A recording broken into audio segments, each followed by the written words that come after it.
ప్రభువైన యేసుక్రీస్తు వారి యొక్క పరిశుద్ధ నామమున మీకందరికీ శుభాకాంక్షలు తెలియజేస్తున్నాము. ఈ కోవిడ్-19 బట్టి బాపట్ల యెరూషలేములో తిరిగి మరలా లైవ్ ద్వారానే ఆరాధన కార్యక్రమం వినిపించబడుతుంది. దయచేసి మీ మొబైల్స్లో మీరందరూ కూడా వీక్షించి ప్రభువుని ఆరాధించి ఆ విధంగా దేవుని వాక్యం ద్వారా హెచ్చరించబడి ప్రభు రాజ్యం కొరకు రాకడ కొరకు సిద్ధపడాలని ప్రభు పేరిట మనవి చేస్తున్నాం. ఈనాడు ఈ కోవిడ్-19 ప్రజలంతో కలవరపరుస్తుంది. కానీ దేవుని బిడ్డలంగా మనం ఉండవలసిన విశ్వాసాన్ని మనం కలిగిన దాన్ని గట్టిగా పట్టుకోవాలి. ఇలాంటి పరిస్థితుల్లో విశ్వాసాలు ఏమాత్రం కూడా తొలగిపోకూడదు, చెదిరిపోకూడదు. కనుక అనుదినము సేవించిన నీ దేవుడే అని దానియేలు అన్నట్టుగానే మనం నిత్యము దేవుని యొక్క సన్నిధిలో వాక్యాన్ని ధ్యానించట్లో ప్రార్థించట్లో ఉన్నప్పుడు ఐగుప్తులకు కలుగజేసిన రోగంలో ఏదీ మీకు రాని అన్నాడు. ఒకళ్ళు వచ్చినప్పటికీ స్వస్థపరిచే యెహోవా నేనే అన్నాడు. కాబట్టి ధైర్యం వహించాలా, ధైర్యం వహించి ప్రభువులో మనం కొనసాగాల. ప్రార్థనతోటి కూడికి ఆరంభించుకున్నాం. ప్రేమాస్వరూపులోపు తండ్రి, మా రక్షణకర్త అయిన మా దేవా, మీ ప్రియకుమారుడును మా విమోచకుడు మా సొంత రక్షకుడైన యేసు ప్రభువు యొక్క శ్రేష్టమైన ఘనమైన ప్రశస్తమైన నమ్మదగిన నామమును బట్టి వందనాలు స్తుతులు చేయించుకుంటున్నాం. మీరు మా దేవుడుగా, మా రక్షకుడుగా, మా ప్రభువుగా, మా కాపరివిగా మీరు మాకున్నందుకే వందనాలు స్తుతులు చేయించుకుంటున్నాం. ఈ రీతిగా ఈ యొక్క జూలై మాసము చివరి ప్రభుదిన వరకు కూడా మనం సజీవులుగా ఉంచిన మీ ప్రేమికు వందనాలు. లోకంలో అనేక మంది ఈ కోవిడ్-19 ద్వారానేమి రకరకాలుగా భయంకరమైన వ్యాధుల ద్వారా, యాక్సిడెంట్ల ద్వారా ఎన్నో రకాలుగా ఈ లోకాన్ని విడిచి వెళ్ళేవారు ఉంటున్నారు. లోకంలో నశించిన వారు ఉంటున్నారు. మాకంటే యోగ్యులు, పరిశుద్ధులు, నమ్మకంగా జీవించిన వారు సైతము ఈ లోకాన్ని విడిచి నిత్య విశ్రాంతిలో ప్రవేశించిన వారు ఉంటున్నారు. ఈనాడు మేము సజీవంగా ఉన్నామంటే కేవలం మీ మహాకృపణైన సజీవుల దగ్గర నివసించేది మనుని నివసించాలని భక్తుడు అన్నాడు. ఆత్మీయం కూడా మీ జీవాన్ని మేము కైన వారమై మిమ్మల్ని మహింపరచాలని, ఘనపరచాలని, మా ఆత్మ ప్రయాణ దేహాలను సంపూర్ణంగా మీరు పవిత్రపరిచి పరిశుద్ధపరిచి మీ సన్నిధిలో నిందారహితంగా నిలబెట్టుకోవాలని ఇష్టపడుతూ మా ఆయుష్ను పొడిగిస్తూ వస్తున్న మీ ప్రేమకు వందనాలు. ఈ దినం ప్రభా సరద సంఘమంతట్లో కూడా ఈ విధంగా ఆదివారం ఆరాధనగా కూడి కొంతమంది హెబ్రోన్లోనేమి పలు ప్రాంతాల్లో కూడి ఆరాధిస్తున్నారు. మరికొన్ని ప్రాంతాల్లో ఈ లైవ్ ద్వారానే దేవుని కార్యక్రమాలు, ఆరాధన కార్యక్రమాలు జరుపుతూ ఉన్నారు. తండ్రి, ఎవరైతే వీక్షిస్తున్నారో వారి వారి పరిధిలో వారిని సంపూర్ణంగా మీరు బలపరచండి, దీవించి ఆశీర్వదించండి. ప్రభా ఇశ్రాయేలును ఆనాడు ప్రభా ఐగుప్తులకు వచ్చిన తెగులు ఇశ్రాయేలు మీద రానివ్వలేదు. ఇశ్రాయేలు మాత్రమే కాపాడుతూ వచ్చారు. ఈనాడు మీ బిడ్డలంటే మమ్మల్ని కూడా మీ కాపుదలకు అప్పగించుకుంటుండగా సహాయం చేస్తున్నాం, ప్రార్థిస్తున్నాం. శత్రువు ఎక్కడ కూడా నేరారోపణ చేయకుండా సహాయం చేయండి. మరోసారి బలహీన దాసులు కూడా జ్ఞాపకం చేసుకొని మీ పరిశుద్ధ అగ్నిచే దహించి వేసి ప్రాణదేహాత్మను పవిత్రపరిచి పరిశుద్ధపరిచి మీ సన్నిధిలో ప్రభు యోగ్యమైన పాత్రగా వాడబడుటకు సహాయం చేయండి. ప్రభు యేసుక్రీస్తు కలువరి రక్త ప్రోక్షణ కోరుకుంటుండగా సహాయం చేయండి. నన్ను మీకు అప్పగించుకుంటూ ఈ కుడికి ఆదినంత వరకు మీ ఆధిపత్యాధికారం కోరుకుంటూ యేసు యొక్క శ్రేష్టమైన నామమును బట్టి ప్రార్థిస్తున్నాను తండ్రి, ఆమేన్. 204 పాట పాడుకున్నాం. 204 పాట, పాత పుస్తకం 175. స్తుతించు ప్రియుడా సదా యేసుని, ఓ ప్రియుడా సదా యేసుని. స్తుతించు ప్రియుడా సదా యేసుని, స్తుతించు ప్రియుడా సదా యేసుని, ఓ ప్రియుడా సదా యేసుని, ఓ ప్రియుడా సదా యేసుని. స్తుతించు ప్రియుడా సదా యేసుని, స్తుతించు ప్రియుడా సదా యేసుని. నరకము నుండి నన్ను రక్షించి పరలోకములో చేర్చుకొన్నాడు నరకము నుండి నన్ను రక్షించి పరలోకములో చేర్చుకున్నాడు. ఆనంద జలనిధి నానందించి, ఆనంద జలనిధి నానందించి కొనియాడు సదా యేసుని. ఓ ప్రియుడా సదా యేసుని, ఓ ప్రియుడా సదా యేసుని. స్తుతించు ప్రియుడా సదా యేసుని, స్తుతించు ప్రియుడా సదా యేసుని. సార్వత్రికాధికారి యేసు నా రక్షణకై నిరుపేదయాయే. సార్వత్రికాధికారి యేసు నా రక్షణకై నిరుపేదయాయే. ఆనంద జలనిధి నానందించి, ఆనంద జలనిధి నానందించి కొనియాడు సదా యేసుని. ఓ ప్రియుడా సదా యేసుని, ఓ ప్రియుడా సదా యేసుని. స్తుతించు ప్రియుడా సదా యేసుని, స్తుతించు ప్రియుడా సదా యేసుని. పాపదండన పాపదండన భయమును బాపి పరమానందం పరమానందము మనకొసగేను. ఆనంద జలనిధి నానందించి, ఆనంద జలనిధి నానందించి కొనియాడు సదా యేసుని. ఓ ప్రియుడా సదా యేసుని, ఓ ప్రియుడా సదా యేసుని. స్తుతించు ప్రియుడా, స్తుతించు ప్రియుడా సదా యేసుని. మన ప్రియ యేసు వచ్చుచున్నాడు, మన ప్రియ యేసు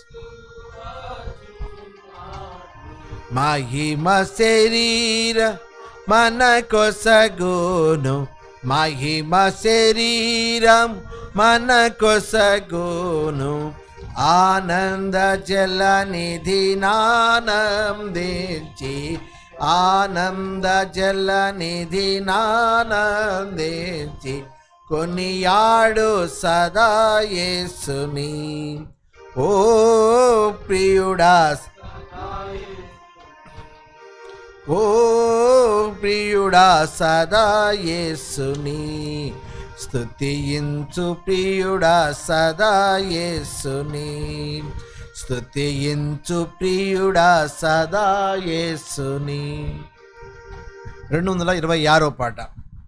పాడెద దేవా నీ కృపలను నూతన గీతములను. 226.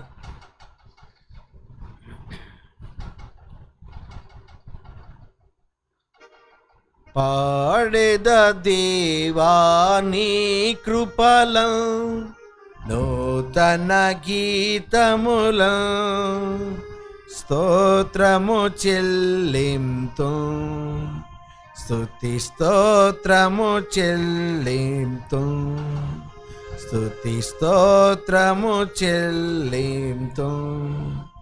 భూమి పునాదులు వేయకముందే యేసులో చేసితివి, భూమి పునాదులు వేయకముందే యేసులో చేసితివి. ప్రేమ పునాదులు వేసితివి, దీనుని బ్రోచితివి, ఈ దీనుని బ్రోచితివి, ఈ దీనుని బ్రోచితివి. పాడెద దేవా నీ కృపలను నూతన గీతములను స్తోత్రము చెల్లింతు, స్తుతి స్తోత్రము చెల్లింతు, స్తుతి స్తోత్రము చెల్లింతు. ప్రవిమల రక్తము కలువరి సిలువ కలునకు నీచితివి. 798. ప్రవిమల రక్తము కలువరి సిలువ కలునకు నీచితివి. ప్రేమ కృపా మహదైశ్వర్యముల పాపము తుడిచితివి, నా పాపము తుడిచితివి. 798. దేవా నీ కృపలం నూతన గీతములం స్తోత్రము చెల్లింతు, స్తుతి స్తోత్రము చెల్లింతు, స్తుతి స్తోత్రము చెల్లింతు. పాపము శాపము నరకపు వేద మరి తొలగించితివి, పాపము శాపము నరకపు వేద మరి తొలగించితివి. అపరాధములచే చాచిన ధర బ్రతికించితివి, నన్ను దేవా నీ కృపలం నూతన గీతములం స్తోత్రము చెల్లింతు, స్తుతి స్తోత్రము చెల్లింతు, స్తుతి స్తోత్రము చెల్లింతు. దేవుని రాజ్యపు వారసుడనుగా క్రీస్తులో చేసితివి, దేవుని రాజ్యపు వారసుడనుగా క్రీస్తులో చేసితివి. చీకటి రాజ్యపు శక్తుల నుండి నన్ను విడిపించితివి, చెర నన్ను విడిపించితివి, చెర నన్ను విడిపించితివి.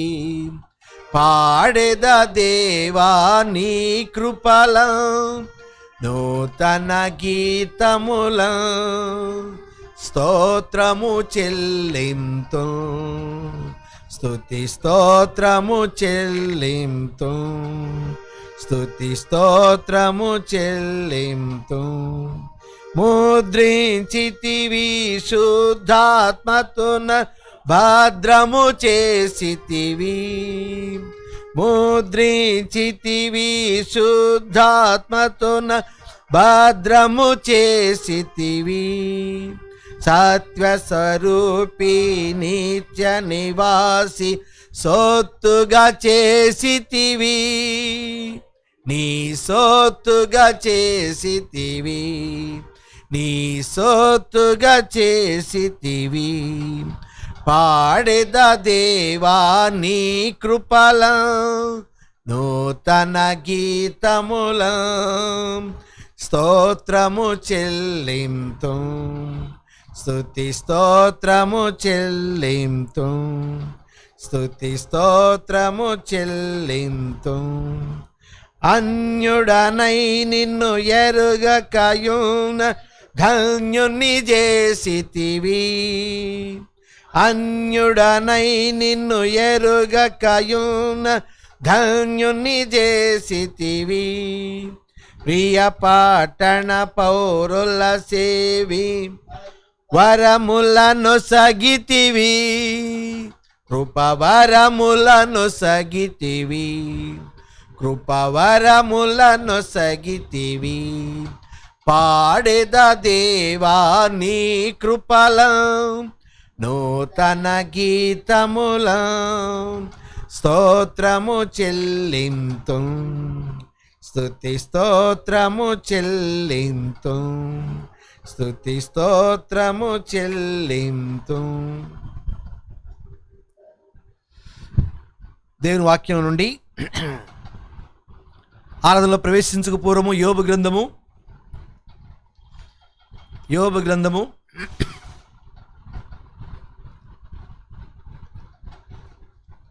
42వ అధ్యాయము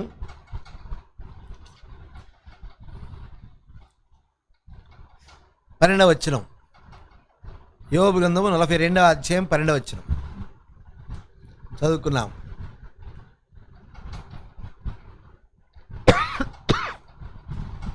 యోబు గ్రంథం 42వ అధ్యాయం 12వ వచనం. యెహోవా యోబును మొదట ఆశీర్వదించినంత కంటే మరి అధికముగా ఆశీర్వదించెను. అతనికి 14,000 గొర్రెలను, 6,000 ఒంటెలను, 1000 జతల ఎడ్లను, 1000 ఆడుగాడిదలను కలిగెను. ఇదే యోబు గ్రంథం 1వ అధ్యాయం. యోబు గ్రంథము 1వ అధ్యాయం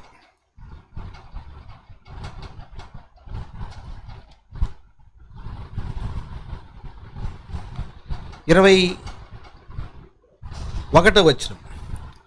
యోబు గ్రంథం 1వ అధ్యాయము 21వ వచనం. నేను నా తల్లి గర్భం నుండి దిగంబరినై వచ్చి తిని దిగంబరిని అక్కడికి తిరిగి వెళ్ళేదను. యెహోవా ఇచ్చెను, యెహోవా తీసుకుని పోయెను. యెహోవా నామమునకు స్తుతి కలుగునగాక. ఆ తర్వాత ఎఫెసీ పత్రిక 1వ అధ్యాయం 3వ వచనం. ఎఫెసీలకు రాసిన పత్రిక 1వ అధ్యాయము 3వ వచనం. అందరం కలిసి చదువుదాం. మన ప్రభువైన యేసుక్రీస్తు యొక్క తండ్రి యేగు దేవుడు స్తుతింపడుగాక. ఆయన క్రీస్తునందు పరలోక విషయములలో ఆత్మ సంబంధమైన ప్రతి ఆశీర్వాదమును మనకు అనుగ్రహించెను. ప్రార్థన చేసుకున్నాం. ప్రేమ గల దేవా, పరిశుద్ధ తండ్రి, సమయంలో చదవబడిన లేఖన భాగాన్ని దీవించి ఆశీర్వదించము. ధ్యానిస్తుండగా మీ ఆత్మ సహాయాన్ని కోరుకుంటున్నాం. ఈ యొక్క లైవ్లో వీక్షిస్తున్న వారితో కూడా మాట్లాడి వారు యుక్తమైన రీతిగా వారు ఉన్న స్థలంలో ఆరాధించడానికి సహాయం చేయం. ఎవరికైతే ఇంకా పూర్తిగా తెలియలేదో అటు వారి గురించి మీరు తెలియజేస్తున్నాము, ప్రార్థిస్తున్నాయినా సహాయం చేయండి. ప్రత్యేకమైన కృపను మా ఏళ్ళ సంఘం ఏళ్ళ బాపట్ల యెరూషలేము ఏళ్ళ కనపరుస్తున్నాము, ప్రార్థిస్తున్నాం. ప్రభా, సంఘంగా కూడలేకపోతున్నాం పరిస్థితులను బట్టి. అయినప్పటికీ ప్రభా, మీరు మా మధ్య ఉన్నారు, మాతో ఉన్నారు. తండ్రి, నేనేమాత్రం విడవను, ఎడవాని సృష్టి నమ్మదగిన దేవుడవు.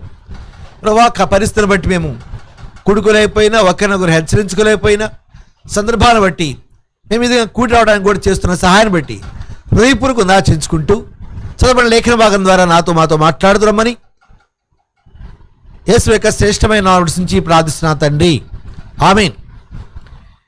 ఇక్కడ యోబు దేవుని ఘనపరుస్తున్నాడు. యెహోవా ఇచ్చెను, యెహోవా తీసుకొనెను, యెహోవా నామమునకు స్తుతి కలుగునుగాక అంటున్నాడు. ఏమి కారణం అంటే ఇదే 42వ అధ్యాయం చదువుతూ వచ్చాం. 12వ వచనం మళ్ళీ చదవండి. యోబు గ్రంథం 42వ అధ్యాయం 12వ వచనం. అక్కడ ఏమంటాడు? విస్తారంగా మొదటి దానికంటే రెండంతల ఆశీర్వాదం వచ్చింది. అయినప్పటికీ ఇవి భౌతికమైన ఆశీర్వాదం.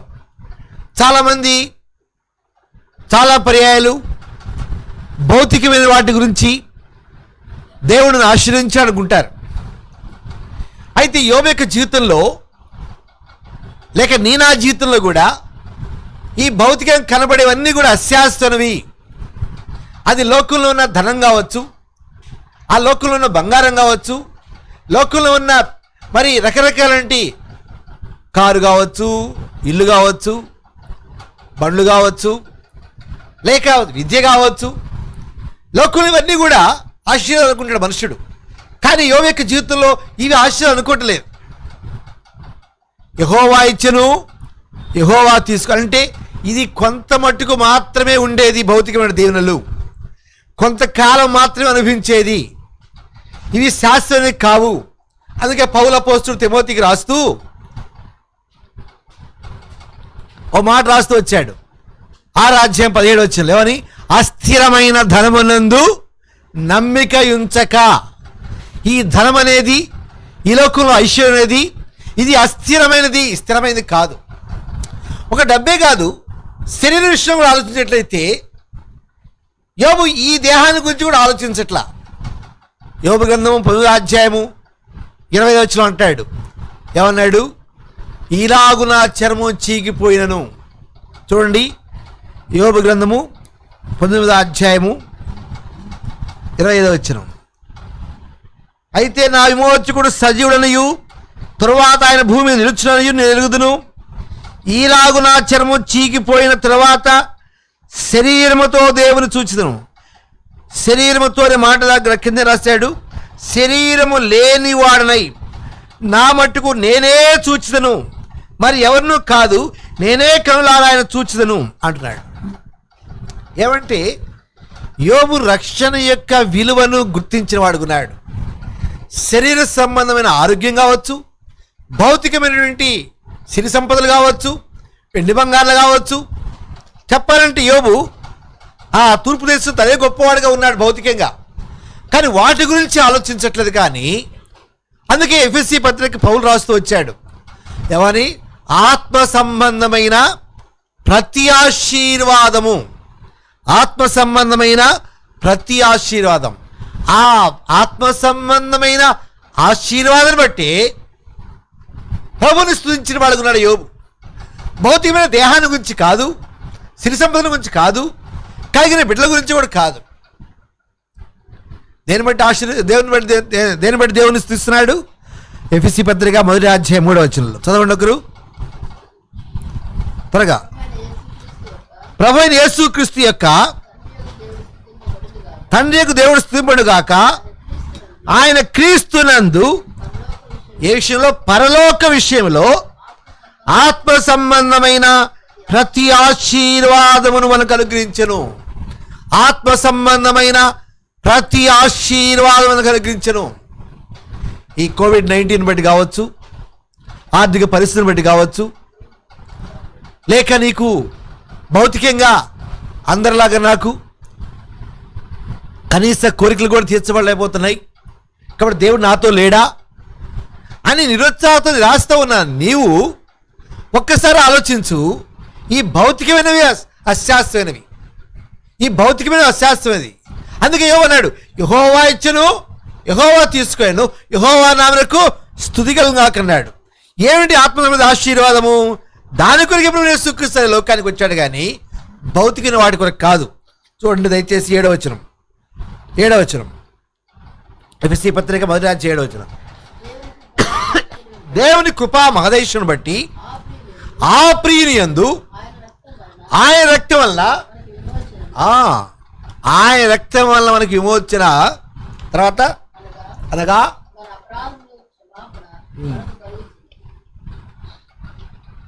ఏమిటంటే ఆత్మసంబంధ ఆశీర్వాదం అంటే ఆ ప్రియుని ద్వారా ఈనాడు ఇల్లు కట్టుకున్నాను, ఆ ప్రియుడి ద్వారా పంటలు పండిని, ఆ ప్రియుడి ద్వారా ఆరోగ్యంగా ఉన్నాను, ఆ ప్రియుడి ద్వారా నాకు మేలు జరిగింది అనేది రాయబట్టలేదు. కానీ ఇక్కడ ఏమని రాయబడి ఉంది?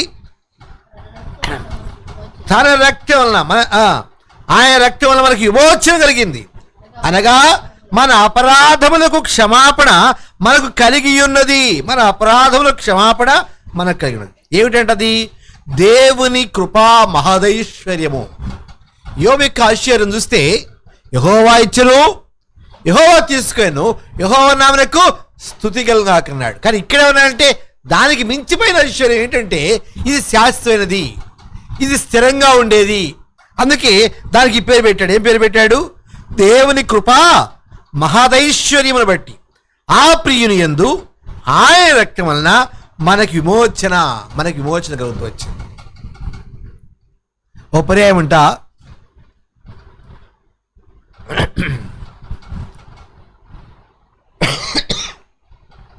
ఒక దైవ సేవకుడు ఏసీ కంపార్ట్మెంట్లో ప్రయాణం చేస్తున్నా అంట.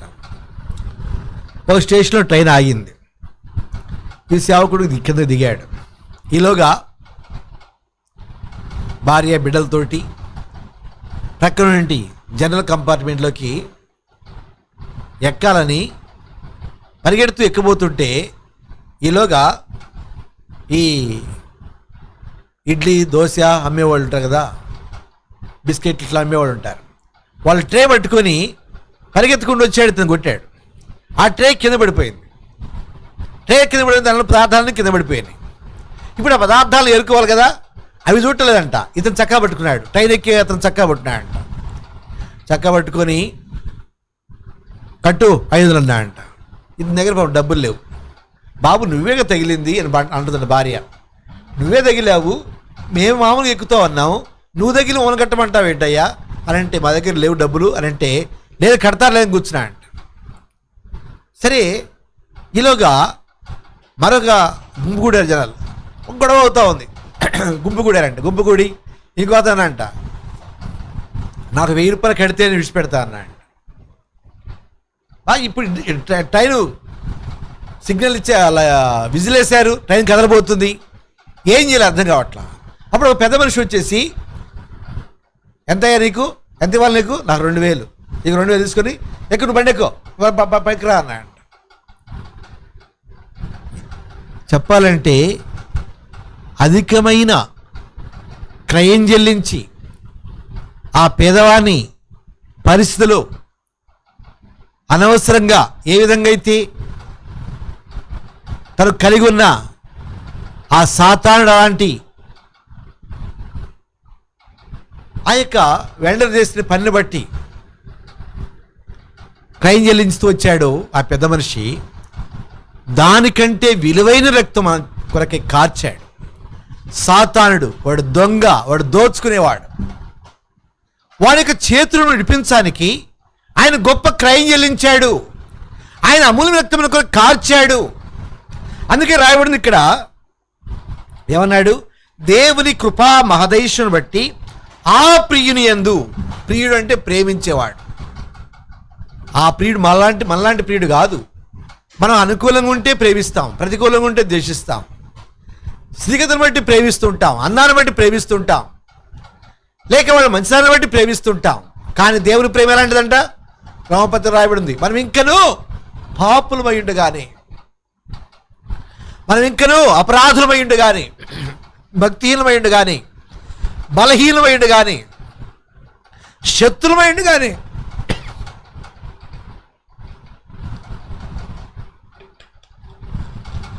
మన ప్రేమించి మన కొరకే రక్తం గార్చాడు.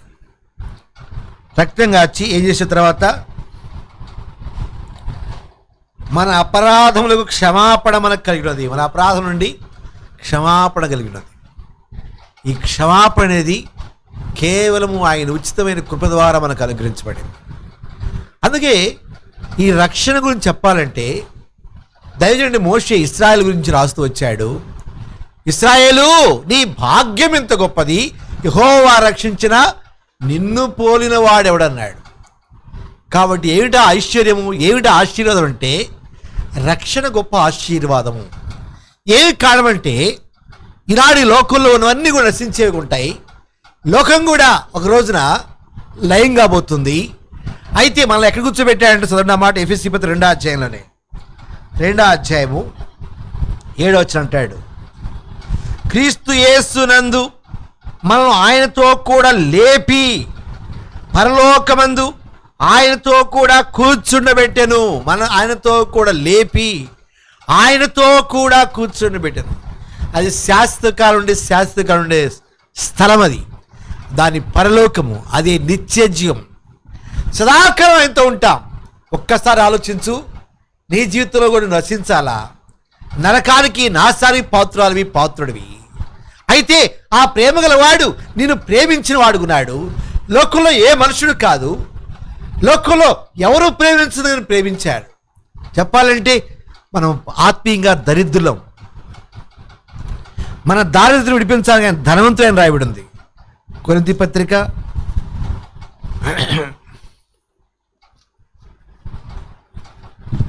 2వ కొరింథీ పత్రిక 8వ అధ్యాయము, 2వ కొరింథీ పత్రిక 8వ అధ్యాయము 9వ వచనం, మీరు మన ప్రభువైన యేసుక్రీస్తు కృపను ఎరుగుదురు కదా, ఆయన ధనవంతుడయుండి మీరు తన దారిద్ర్యం వలన ధనవంతులు కావాలని మీ నిమిత్తము దరిద్రుడాయను. మీ నిమిత్తం ఆయన దరిద్రుడయ్యాడు. ధనవంతులు కావు. ఏంటి ధనం అంటే? ఆ ధనం పరలోకంలో ఉండే ధనం. మొదటి పేతురు రాస్తాడు, అక్షయమైనది, నిర్మలమైనది, వాడబారిన స్వాస్థ్యం మన కొరకు పరలోకంలో భద్రపరిచాడంట. దాని కొరకు ఆయన ఈ లోకానికి వచ్చాడు. నీ దారిద్రతను అనుభవిస్తూ వచ్చాడు. ఆయన దరిద్రగా ఈ లోకానికి వచ్చాడు. ఆయన ధనవంతుడైన దరిద్రగా ఈ లోకానికి వచ్చాడు. అవును, ఆయన పుట్టడానికి స్థలం లేదు. ఆయన పొత్తిగుడ్డలతో పన్ను పెట్టబడ్డాడు. ఆయన ఉండటానికి స్థలం లేదు. నక్కలకు బొర్లున్నవి, ఆకాశ పక్షులకి గూళ్ళున్నవి, కానీ మనుష్య కుమారుడు తలవాల్చుకుంటూ కూడా స్థలము లేదు. ఆయన మనవలే ఆకలి విన్నవాడుకున్నాడు.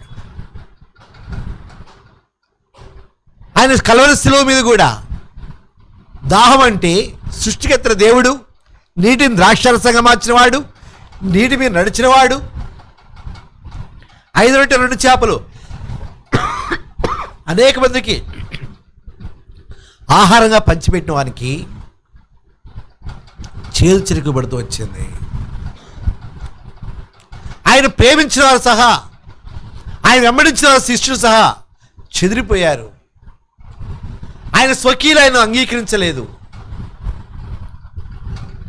ఆయన వస్త్రాలు చీట్లు వేయబడ్డాయి. ఎటువంటి దరిద్రత! నిన్ను ఉన్నతమైన స్థానంలో కూర్చొని పెట్టాలని నేను మీద దరిద్రగా లోకానికి వచ్చాడు. అవును, ఆయన వీపును అప్పగించాడు, చెంపలను అప్పగించాడు, ముఖాన్ని అప్పగించాడు.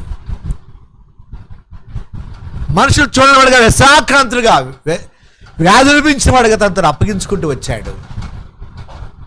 ఎందుకు? ఆ గొప్ప ఉన్నతమైన దేవుని సింహాసనాసీనుడైన దేవుని ఎదుట నువ్వు కూర్చో. ఆ సింహాసనం లాంటిది మహోన్నతమైన పరిశుద్ధ స్థలం. అది సమీపింపలేని తేజస్సుటువంటి వాడు ఆయన. ఆయన ఎవరు సమీపించలేరు.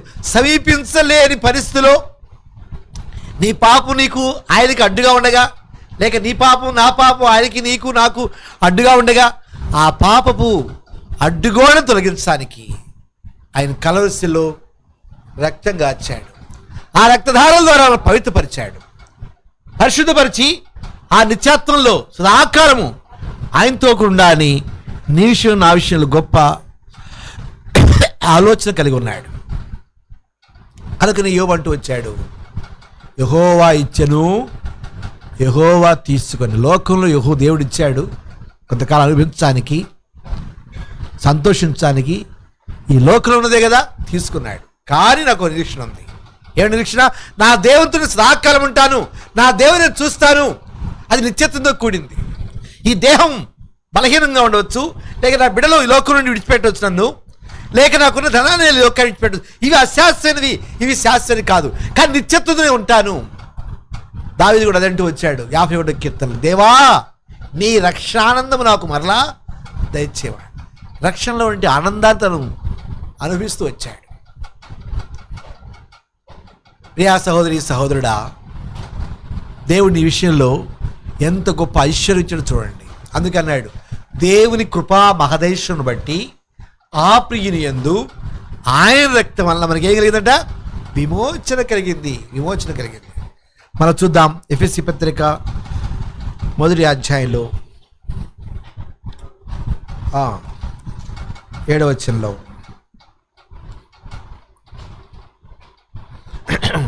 దేవుని కృపా మహదైశ్వరుని బట్టి ఆ ప్రియుని యందు ఆయన రక్తం మనకి విమోచనం అనగా మన అపరాధముల క్షమాపణ కలిగినది.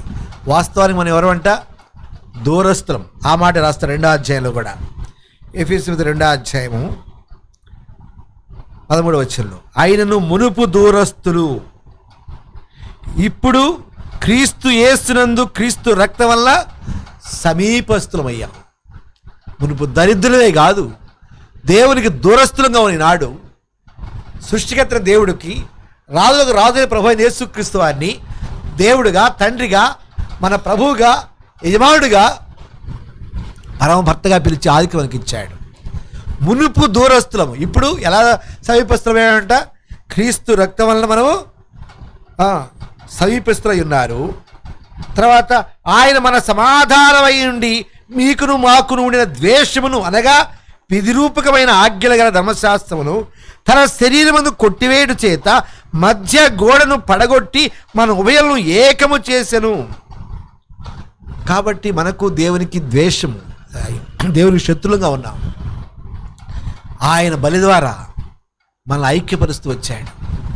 దూరస్థులము, శాపగ్రస్తులము, దరిద్రులము అయితే ఈనాడు ధనవంతులుగా చేస్తూ వచ్చాడు. ఈనాడు శాశ్వతమైన ఆశీర్వాదానికి, ఆ నిత్యరాజ్యానికి, నిత్య జీవానికి వారసులుగా చేస్తూ వచ్చాడు. కనుకనే యోబు ఆ దృష్టితోటి ఈ మాట అంటున్నాడు. ఏమన్నాడు? యెహోవా ఇచ్చెను, భూలోకమును దేవుడిచ్చాడు, దేవుడు తీసుకున్నాడు. కానీ ఇది ఆయనకి స్థితిగా, ఎందుకంటే నాకు నిరీక్షణ ఉంటుంది. ఏంటా నిరీక్షణ? ఇలాగు నా చర్మం కూడా చీగిపోయాను, నా దేవుని నేను చూస్తాను, నా మటుకు నేనే చూస్తాను. అది శాశ్వత ఆశీర్వాదము. ఈ భౌతిక నాటి గురించి కాదు. లాజరు యొక్క జీవితంలో కూడా లోకంలో దరిద్రుగా జీవించినప్పటికీ తన విశ్వాసం నిరీక్షణ కలిగి వాడుకున్నాడు. కనుకనే అబ్రహాము రూములు అనుకున్నాడు. లోకంలో ఇదే ఐశ్వర్యం, ఇదే శాశ్వతం అనుకున్న ఆ ధనవంతుడేమో నిత్య రకానికి, నాశానికి పాత్రయ్యాడు. ఈనాడు భౌతిక వాటి గురించి కాదు, కానీ ప్రభుబిడ్డంగా మనకు రక్షించబడ్డ నీకు నాకు దేవుడికి నిరీక్షణ ఇచ్చాడు. అందుకన్నాడు, నిరీక్షణ లేని ఇతరుల వలె దుఃఖపడుకుని నిమిత్తం అంటాడు. కాబట్టి నిరీక్షణ లేని వారికి దుఃఖం ఉంటుంది. అయ్యో, నా గేదె పాలు ఇవ్వట్లేదు, నా అబ్బాయికి ఉద్యోగం రాలేదు, మా అమ్మాయి పెళ్లి కాలేదు, ఇంకా ఎంతకాలం ఇలాంటి దరిద్రత మాకు, ఈ దరిద్రతను విడుదల పొందమా, మా కోరికలు నెరవేర్చబడలేదు. ఎవరికంటే నిరీక్షణ లేని వారికి. కానీ మనకు నిత్యత్వంతో కూడిన ఆశీర్వాదం. దాన్ని బట్టి ప్రభుని మనం స్తుతించవలసి అనుకుంటున్నాం, ఆరాధించవలసి. ఆయన నీ ఏళ్ళ నా ఏళ్ళ ఎలాంటి కృపను కనబరుస్తూ వచ్చాడు, ఏ విధంగా దరిద్రుగా వచ్చాడు, నేను దైవంతుగా చేయ నిమిత్తమై. అంతేకాకుండా ఆయన రక్తం ద్వారా మనల్ని ఉభయలుగా చేస్తూ వచ్చాడు. ఆయనతో కూడా కూర్చొని పెట్టాడు, ఆ గొప్ప ఆధిపత్య అధికారం ఇచ్చాడు. ఆ ప్రియ ప్రభువుని ఆరాధించకుండా ఎలా మౌనంగా ఉండగలవు? ఆ నిరీక్షణగా నీవు ప్రభువుని ఆరాధించాలి. ఆరాధన కోరే నీ నుండి, ఆ జిహ్వాను కోరే నిన్ను ఏర్పరచుకున్నాడు, నీకు ప్రత్యక్షత బయలుపరుస్తూ వచ్చాడు. ఏ హృదయంతో ప్రభుని కొన్ని నిమిషాలు ఆరాధించుతాం.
విమోచన సొంత రక్షకుడైన యేసు యొక్క శ్రేష్టమైన వందనాస్తురాలు. పాపంలో శాపగ్రస్తం జీవితంలో ఆత్మీయ దారిద్రతలో నన్ను అరకాలు మొదలుకొని నెనెదురు స్వస్థత కొంచెమే లేని పాపమని వ్యాధితో నింబడి నన్ను నా ఆత్మీయ దిగంబరత్వం రక్షణ వస్త్రం లేకోల్పోయి ప్రభా మలిన వస్త్రాలు కలిగి నన్ను ప్రభా మీరు నన్ను ప్రేమించి ఆ మహదైశ్వర్యమైన ఐశ్వర్య పాత్రగా చేనిమిత్తమై ఉచితంగా నాకు అనుగ్రహించినట్టు ప్రభువైన యేసుక్రీస్తు రక్తం ద్వారా నాకు విమోచన పాప క్షమాపణ కలుగజేసి ఈనాడు లోకం అన్నిటికంటే గొప్ప రక్షణ ఈ పాప క్షమాపణ తెలియజేసి పాపను విడుదల కలుగజేయడానికి నిమిత్తమై మీరు నా మిత్తమే దరిద్రుగా ఈ లోకానికి వచ్చి నా దారిద్ర్యం మీద అనుభవించి నా కొరకే తృణీకరించబడి నా కొరకే నిందించబడి అవమానపరచబడి ప్రభా వ్యసనాక్రాంతులుగా వ్యాధి అనిపించిన మనుషులు చూడనివాడుగా ఆ కలశలో బలిగా అర్పించబడ్డానికి స్తోత్రాలు. ఆ రక్తం ద్వారా నాకు విమోచన స్తోత్రాలు. దురస్తులను సమీపసుగా చేస్తున్న వనాలు తండ్రి. ఎక్కడో నిత్య నరకానికి నాశానికి పత్ర నన్ను క్రీస్తుతో కూడా కూర్చొని పెట్టిన మీ ప్రేమకు నిన్నే అర్పింపగలనైనా ఆ ఉన్నతమైన సింహాసనం ఎదుట సాగిలపడి నిన్ను కూడా పూజించి ఆరాధించే నిరీక్షణ నాకు ఇచ్చారు. ఆ నిరీక్షణతో ఈ లోకంలో జీవింపు చేస్తున్న నీ ప్రేమకు నేను అర్పింపగలనైనా నా హృదయపూర్వక స్తుతి ఆరాధన నా ప్రభును నా రక్షకుడైన యేసు యొక్క పుణ్యపాదం కల్పించి ఆరాధిస్తున్నాను తండ్రి. ఆమేన్. సమయంలో పాడబడుతున్నాం.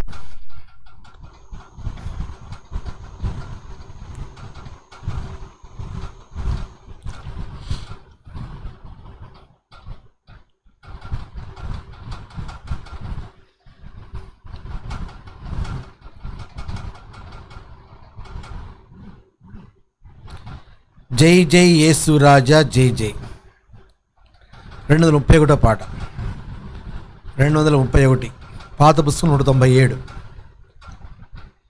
జై జై యేసు రాజా జై జై రాజాధిరాజా నీకే జై జై రాజాధిరాజా నీకే జై జై. పాపకూపములో బడియున్నా పాపకూపములో బడియున్నా నన్ను జూచి చేయి దాచి నన్ను జూచి చేయి దాచి చక్కగా దరికి చేర్చితివి చక్కగా దరికి చేర్చితివి.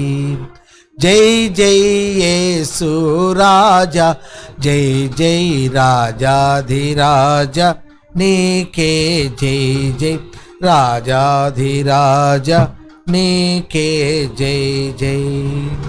సిలువ రక్తములో నన్ను కడిగి సిలువ రక్తములో నన్ను కడిగి పాపమంతా పరిహరించిన పాపమంతా పరిహరించిన పావానుడగు నా ప్రభు యేసు పావానుడగు నా ప్రభు యేసు.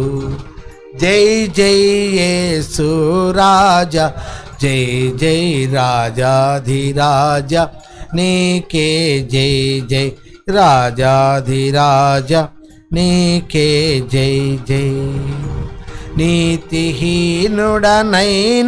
నాకు నీతిహీనుడనైనా నాకు నీతి రక్షణ వస్త్రములను నీతి రక్షణ వస్త్రములను ప్రీతితో నొసగిన నీతి రాజా ప్రీతితో నొసగిన నీతి రాజా. జై జై యేసు రాజా జై జై రాజాధిరాజా నీకే జై జై రాజాధిరాజా నీకే జై జై. పాప శాపగ్రస్తుడ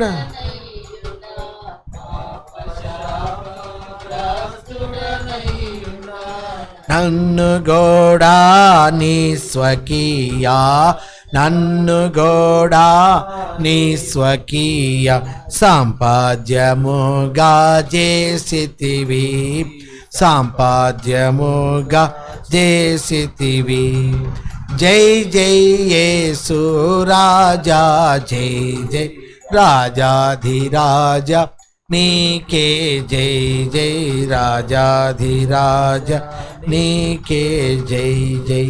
మంటి పురుగునైనా నన్ను, మంటి పురుగునైనా నన్ను మంటి నుండి మింట చేర్చిన, మంటి నుండి మింట చేర్చిన మహాప్రభుండ నీకే జై జై, మహాప్రభుండ నీకే జై జై.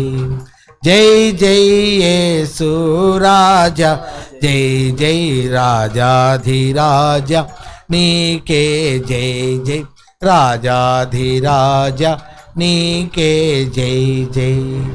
రాజులైనా యాజక గుంపులు, రాజులైనా యాజక గుంపులు నన్ను గోడా నీ సొత్తైనా, నన్ను గోడా నీ సొత్తైనా పరిశుద్ధ జనములో చేర్చితివి, పరిశుద్ధ జనము చేర్చితివి. జై జై యేసు రాజా, జై జై రాజాధిరాజ నీకే జై జై, రాజాధిరాజ. తల్లి అయినా మరచిన మరచును, తల్లి అయినా మరచిన మరచును, నేను నిన్ను మరువననినా, నేను నిన్ను మరువననినా. నమ్మకమైన నా ప్రభువా, నమ్మకమైన నా ప్రభువా. జై జై యేసు రాజా, జై జై రాజాధిరాజ నీకే జై జై, రాజాధిరాజ నీకే జై జై. అధిక స్తోత్రార్హుడావైనా, అధిక స్తోత్రార్హుడావైనా ఆది అంతము లేని దేవా, ఆది అంతము లేని దేవా. యుగాయుగములకు నీకే జై జై, యుగాయుగములకు నీకే జై జై. జై జై యేసు రాజా, జై జై రాజాధిరాజ నీకే జై జై, రాజాధిరాజ నీకే జై జై. కొరింథీ రాసిన మొదటి పత్రిక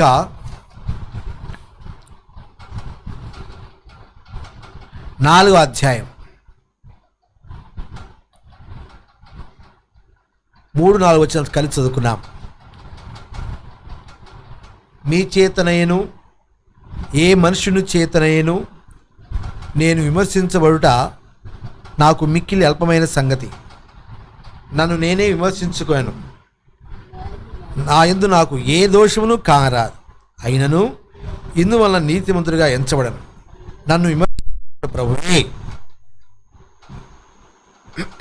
ఇదే కొరింథీ పత్రిక 11వ అధ్యాయం.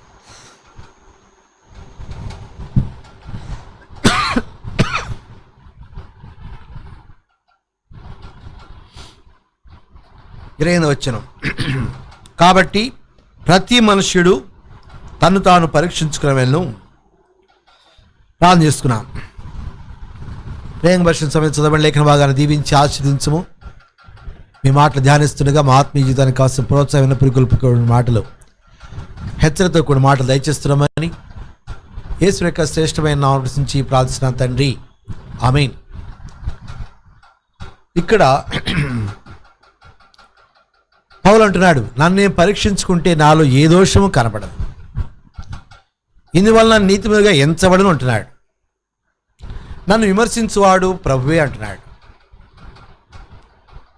ఇప్పుడు కరోనా వ్యాధి ఉంది, అది పైకి కనబడదు. మంచిగా మనుషులు ఉంటారు, అది ఎవరికి ఏ వ్యాధి అని తెలియదు. ఒకవేళ ఆ వ్యాధి ఎలా వస్తుందో తెలిస్తేనా అదిగో వ్యాధి అటు వస్తుంది ఇటు వస్తుంది అని చెప్పి చూడవచ్చు, కంటికి కనబడుతుంది. డాక్టర్లు పరీక్షించి ఆ పరీక్షలో కొన్నిసార్లు నెగిటివ్ రావచ్చు, కొన్నిసార్లు పాజిటివ్ రావచ్చు. పాజిటివ్ వచ్చిన నెగిటివ్ రావచ్చు, నెగిటివ్ వచ్చిన పాజిటివ్ రావచ్చు. అలాగని మా ఆత్మీయ జీవితంలో కూడా మనం పరీక్షించుకుంటే మనలో ఏ దోషం కూడా కనబడదు. దాని కొరకే కొన్ని పద్ధతులు పెడుతూ వచ్చారు. ఆ వ్యాధి అంటకుండాలంటే నోటికి మాస్క్ పెట్టుకోవాలి, కళ్ళకు అద్దాలు పెట్టుకోవాలి, ముక్కుకి మాస్క్ ఉండాలి, నోటికి మాస్క్ ఉండాలి, చేతులు మాటికి శుభ్రం చేసుకోవాలా, కాళ్ళు కడుక్కోవాలా, బయట నుండి రాగానే స్నానం కూడా చేయాలి. ఇంత జాగ్రత్త కలిగి ఉంటాం. ఆత్మీయ జీవితంలో కూడా మన నోటిని శుభ్రం చేసుకోవాలంటే మన మాటలు, అలాగని చెడు రాకుండా చెడు చూడకుండా మన కంటిని జాగ్రత్త కలిగి ఉండాలి. తర్వాత చెడు వాసనలు లేక లోకంలో మంచిగా కనబడుతాయి కానీ ఆ వాసనలు అవి కొన్నిసార్లు పాపాన్ని ప్రేరేపించే వాసనలు కూడా ఉంటాయి. కానీ ఆ వాసనలు ఏవీ దరిజారకుండా ముక్కును జాగ్రత్త చేసుకోవాలి. చేతులు మాటికి ఏ విధంగా కడుక్కుంటామో ఆ సోప్ తోటి మాటి కడుక్కోమంటారు. అదేవిధంగా మన క్రియలను కూడా ప్రభు దగ్గరికి వచ్చి మాటి మనం శుభ్రం చేసుకుంటూ ఉండాలి. మన పాదాలను శుభ్రం చేసుకుంటూ ఉండాలి. అందుకే అంటాడు, ఒకసారి స్నానం చేసిన వాడు మళ్ళా స్నానం చేయనవసరం లేదు, పాదలు మాత్రం కడుక్కుంటారు. పాదం అనగా నడక, ఆత్మీయ నడక. మన నడకలో మన నడవడిలో ఎక్కడ దేవునికి అయిష్టమైంది ఉందో దాన్ని కడుక్కోవాలి. కనుకనే పౌలు అపోస్తలుడు మాట అంటూ వచ్చాడు. ఏమన్నాడు?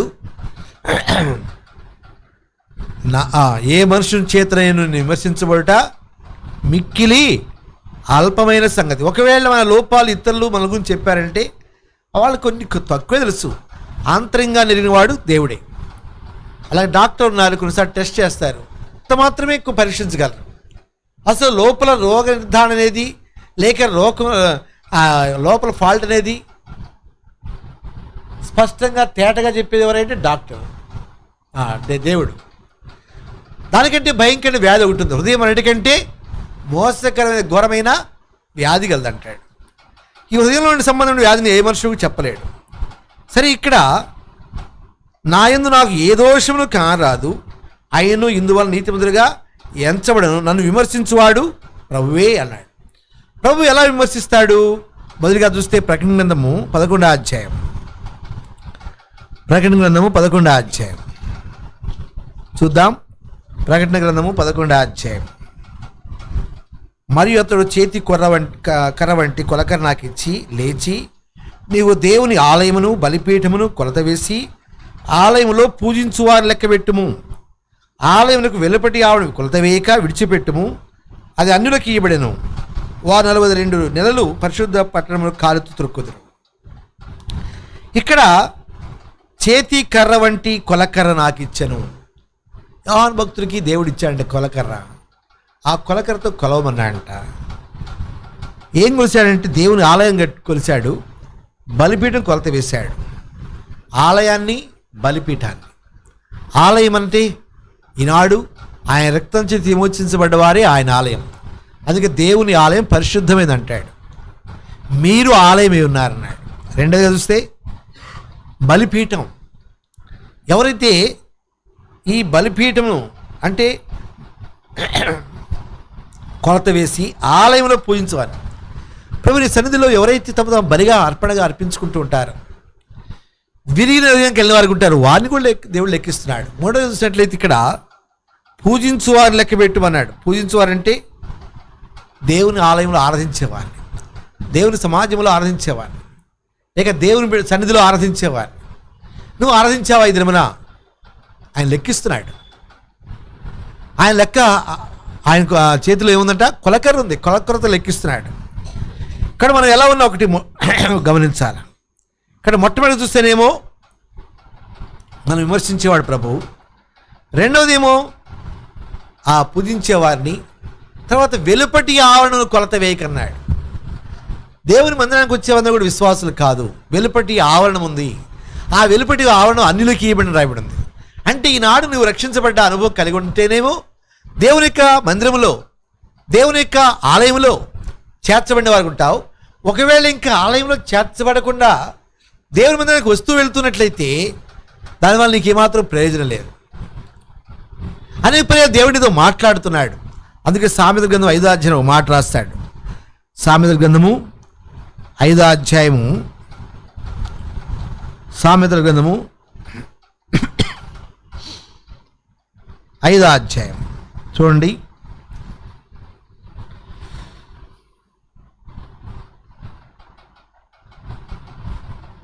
14వ వచనం. నేను సమాజ సంఘముల మధ్య ఉండినను ప్రతి విధమైన దౌష్ట్యముకు లోబడుటకు కొంచెమే ఎడమాయనని చెప్పుకొనుచు ములుగుచునుందువు. సంఘం మధ్య ఏమన్నాడు ఇక్కడ? సమాజ సంఘముల మధ్య ఉండను. అనేక పర్యాయాలు దేవుని ఇంట్లో ఉంటున్నావు, దేవుని వాక్యాన్ని వింటున్నావు, పాపక్షమాపణ లేదు, రక్షణ తీర్మానం లేదు, పాపం ఒప్పుకునే అనుభవం లేదు. కాబట్టి నువ్వు దేవుని ఆలయం ఉన్నప్పటికీ నీ వెలుపటి ఆవరణ కింద ఉంటావు. ఆ దేవుడు ఇచ్చిపెట్టేవాడుకుంటున్నాడు. నువ్వు దేవుని మందిరానికి వచ్చి అందరితో పాటు కూర్చొని కానుకలు వేస్తున్నంత మాత్రాన నువ్వు దేవుని మందిరానికి సంబంధించిన వాడు కాదు. చేర్చబడ అనుభవం లేనిదానిగా లేనివాడుకుంటున్నావు. కాబట్టి అన్యులకి ఇవ్వబడిన రాయబడి అన్యురాలువే, అన్యుడివే. మారుమనసు పొందకుండా హృదయాన్ని కట్టిపరుచుకున్నట్లయితే దేవునికి ఉగ్రత నీ మీదకి వస్తుంది. జాగ్రత్త. అది అన్యులకి ఇవ్వబడిన రాయబడింది. అన్యులకి ఇవ్వబడను. ఎక్కడ? సమాజ సంఘముల మధ్య ఉండినను. దేవుని ప్రేమ హెచ్చరిస్తూ ఉంటాడు. ఆ హెచ్చరించిన 11వ వచనం ఉంటాడు. తుదకు నీ మాంసమును నీ శరీరమును క్షీణించినప్పుడు అయ్యో, ఉపదేశం ఎట్లు త్రోసివేస్తుని, నా హృదయం గద్దింపును ఎట్లు తృణీకరించను, నా బోధకుల మాట వినకపోతిని, నా ఉపదేశం చెవియొగ్గలేదు అని ఒక రోజున అయ్యో అనే పరిస్థితి వస్తుంది. కనుక ఈనాడు ఈ కోవిడ్-19 వలన ప్రజలందరూ కలవరపరచబడుతుండగా ఇంకా నీ హృదయాన్ని ప్రభువుకి ఇవ్వలేదా? మానవస్ పొందలేదా? నేడే మిక్కిలి అనుకూలమైన సమయం. ఇంత గొప్ప రక్షణ నిర్లక్ష్యం చేస్తే తప్పించుకోలేవు. లోకంలో నువ్వు అన్నీ కలిగి ఉన్నావు. డబ్బు ఉంది, ఉద్యోగం ఉంది, హోదా ఉంది, లేక మంచి ఇల్లున్నాయి, ఎండు బంగారాలు ఉన్నాయి, మంచిగా లోకంలో పలుకుబడి ఉంది, గౌరవం ఉంది. కానీ ప్రభువుని అంగీకరించకపోతే, మారుమనసుకు తీర్మానం లేకపోతే ఒకరోజు నీవు కూడా అయ్యో అనే పరిస్థితి ఉంటుంది. కాబట్టి జాగ్రత్తగా పరిశీలించుకొని ఈ రోజైనా, ఈ క్షణంలో అయినా ప్రభు సంపూర్ణంగా లోబడు. ఇదే చూపి దేవాలయం పాపినయ్యా, నా పాపను క్షమించు అని అడుగు. ప్రభు కనికరం గలవాడు. ఆయన క్షమించడానికి సిద్ధ మనసు గలవాడుగా ఉన్నాడు. ఆయన క్షమించిన హక్కును చేర్చుకుంటాడు. మరి రక్షించబడ్డావు, మారుమనసు పొందావు, ఆరాధిస్తున్నావా? ఆరాధించుకుని మౌనంగా ఉంటే కూడా దేవుడు విడిచిపెట్టే జాబితాలో ఉంటారు. పూజించు వారిని లెక్క పెట్టమన్నాడు. ఆ పూజించే అనుభవం కలిగి ఉన్నావా? ఆరాధించే అనుభవం కలిగి ఉన్నావా? లేదంటే దేవుడు ఎప్పుడైతే నువ్వు ఆరాధించట్లేదో అప్పుడు నీవు ఆత్మీయంగా బలహీనుడిగా ఉన్నావు. అందుకే పౌలు అంటాడు, భక్తుడు అంటాడు, ఎట్లు మౌనముగా నుందు ప్రాభు చెల్లింపాక స్తోత్ర గీతము. ఎట్లు మౌనముగా నుందు ప్రాభు చెల్లింపాక స్తోత్ర గీతము. కాలమంతా పాడుచుండేదా, కాలమంతా పాడుచుండేదా, నీ ప్రేమ అపారమైనది, దేవాని తాళంపులు అమూల్యమైనవి నా ఎడా, నా ఎడాల నీ కరుణ సర్వసాదా నిలచుచున్నది, దేవాని తాళంపులు.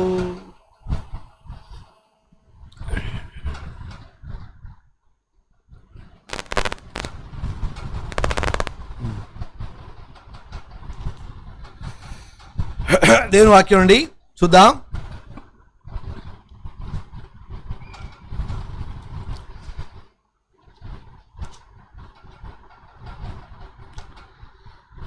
రెండో అనుభవం చూస్తే మూడో అనుభవం చూద్దాం. కొరింథీయులకు రాసిన మొదటి పత్రికలో ఏమన్నాడు ఇక్కడ? నన్ను నేను విమర్శించుకుంటే నాలో ఏ దోషం, మైక్ ఆపేశారు.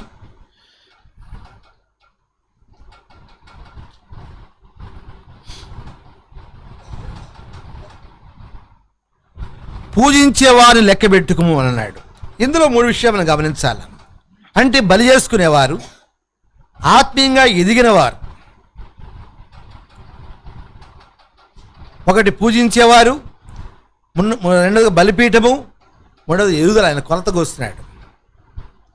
అందుకే మొదటి కొరింథీ పత్రిక 3వ అధ్యాయం మొదటి వచనం మాట అంటాడు, సహోదరులారా, ఆత్మ సంబంధ మనుషులతో నేను మాట్లాడినట్లు మీతో మాట్లాడకపోతిని, శరీర సంబంధులైన మనుషులే అనియు క్రీస్తునందు పసిబిడ్డలనియు మీతో మాట్లాడవలసి వచ్చెను. ఆత్మీయ ఎదుగుదల లేని పరిస్థితి. కాబట్టి దీని కొరకై దేవుడు కొన్ని కొలతలు ఉపయోగిస్తున్నాడు. ఏమిటా కొలతలు? దానియేలు గ్రంథము 5వ అధ్యాయము 26 చదవండి. దానియేలు గ్రంథము 5వ అధ్యాయము 26 వచనం. దానియేలు గ్రంథము 5వ అధ్యాయము 26 వచనం.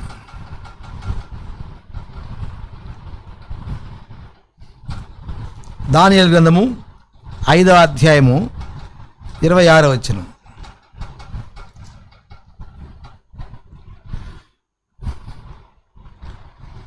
టెక్కిల్ అనగా ఆయనను త్రాసులో తూచగా నీవు తక్కువ కనబడితివి.